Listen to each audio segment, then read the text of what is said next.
എന്താ കേശവന്റെ സ്ഥിതിയെ പറ്റി ഒന്നും അറിഞ്ഞില്ലല്ലോ. നിനക്കൊന്ന് പോയി വരാമായിരുന്നില്ല. ഇവിടെ ഇപ്പോ അച്ഛന്റെ അരികിൽ ഞാൻ വേണ്ടേ? ഓമുണ്ണി വന്നിരുന്നെങ്കിൽ വിവരം അറിയാമായിരുന്നു.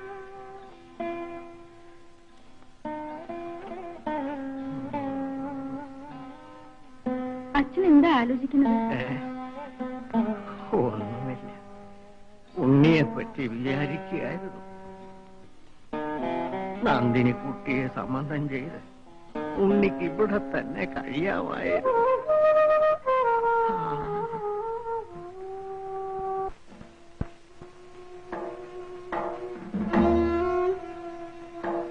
നേരത്തോട് നേരായി ഡോക്ടർ സാറേ.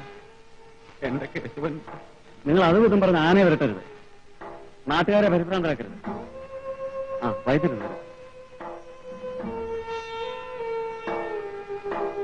ഡോക്ടർ വല്ലതും തീർത്ത് പറഞ്ഞാവോ? ഇല്ലല്ലോ, തീർത്തൊന്നും പറഞ്ഞില്ലേ.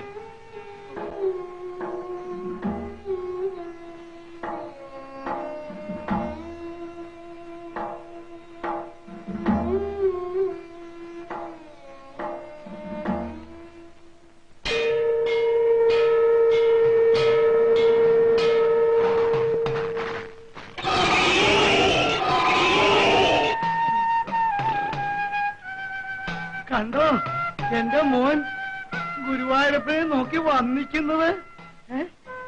നവമി കഴിഞ്ഞു, ഇന്ന് ദശമി, നാളെ ഗുരുവായൂർ ഏകാശിയാ. എന്റെ മോൻ ഒരിച്ച് വെള്ളം കുടിക്കുകയോ ഉമിനീരിറക്കുകയോ ചെയ്തിട്ടില്ല.